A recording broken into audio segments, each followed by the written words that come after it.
Good morning. Need to mind that child. Let's go to work again. 6 days on the trot. This is my last day before having a weekend off, and I am very excited about it. It's been quite a long week, a bit of a difficult one some of the time, but I do try my hardest to bounce back. Yeah, I wasn't really sure what I was going to talk about today. I've just taken Elizabeth to school, and we were having a chat about exams and school and stuff.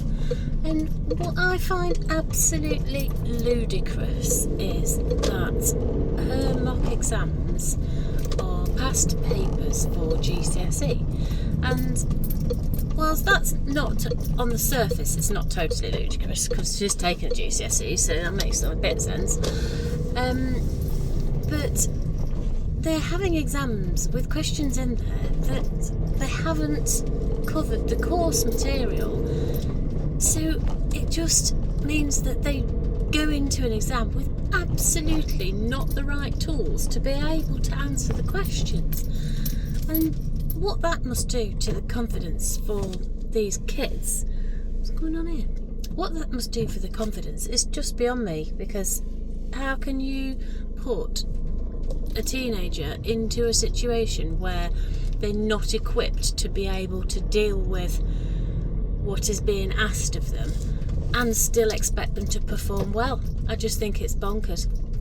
And even the teachers have said, don't worry about it, you're not going to be able to answer all these questions because we haven't covered the material. It's surely got to be just something that somebody needs to take hold of and write an exam paper that covers the material that they have actually learned, to give them a true reflection of their position in their education. I just think it's crazy to not only sabotage their confidence by asking them questions that they're not prepared, they've not been prepared to answer. It just is beyond me. Anyway, traffic's quite bad this morning. Oh, clear.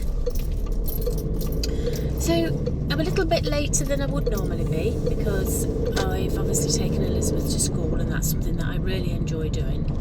I only do it on a Friday, and it's because I have to pick up the pork pies from the butchers.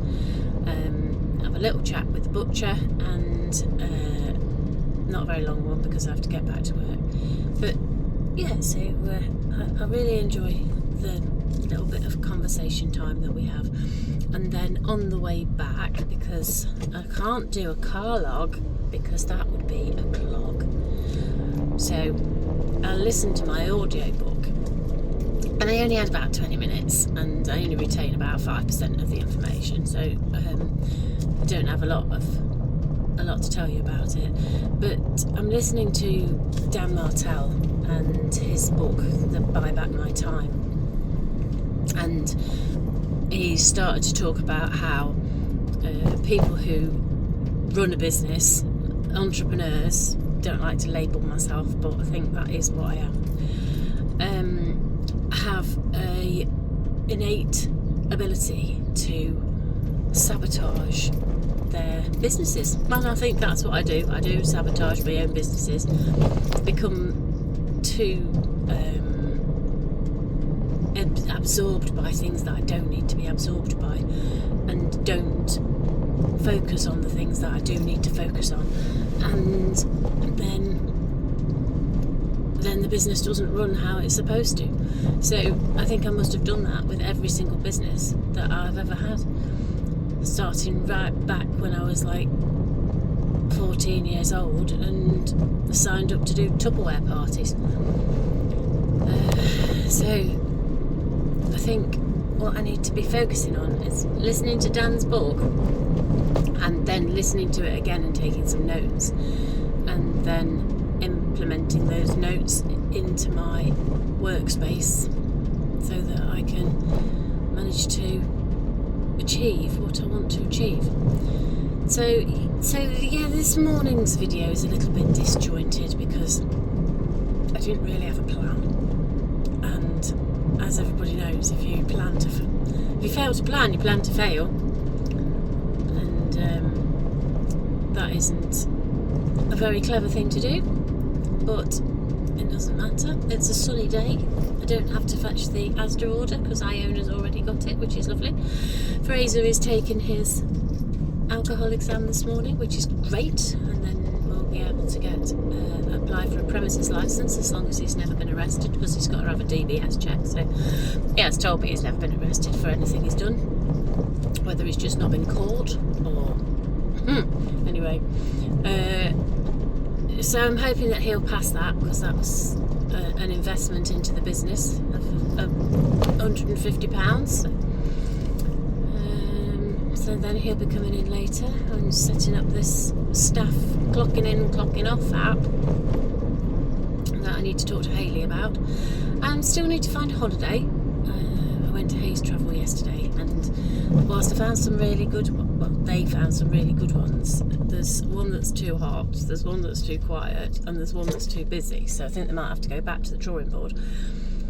The curveball they threw in there was going on a cruise, and we hadn't really thought about going on a cruise, and it sounded amazing to start with, talking about the Norwegian fjords, cruises up the Norwegian fjords, and it looked all beautiful, and you know, the clean crisp air, and just can imagine how lovely it would be to cruise up there.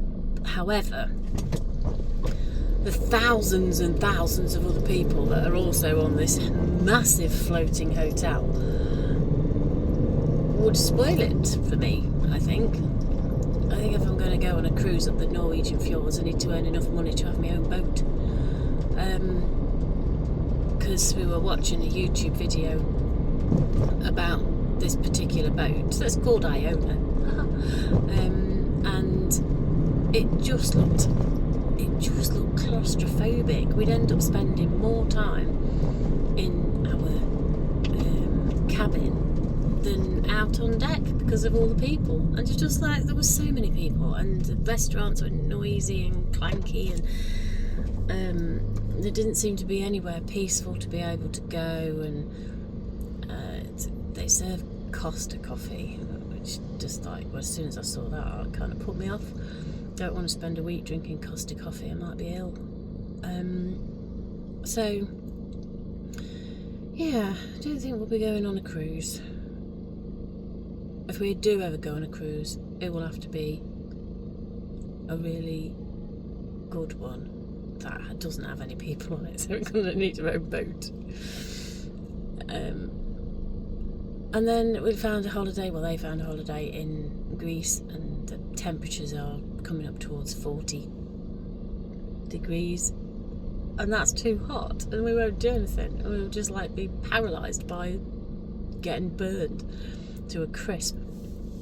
And so I see that Richard sent me a link to a villa, so I'll go and have a look at that, and I'll pop back into Hayes and say, you need to get your notebook out on a clean sheet and find me the perfect holiday, because I really, really want to go on holiday. And I'll have to see whether they're able to do what they're supposed to do. And here I am at work again. I've been chatted about virtually nothing the whole way through. And is there going to be a parking space, I wonder? No, there isn't. No space for me today. I'll have to go down the back. I actually prefer parking down the back because it's not as far to walk to get to work, and if I get a ticket, Brendan said he'll pay for it. So I'll just put myself in this little space here and hope I don't get a ticket. And if I do get a ticket, then so what? I don't think I will. Reversing. I took myself in nice and tight, so I'm just not in the way of anybody. There we go. Here I am at work. Logging off.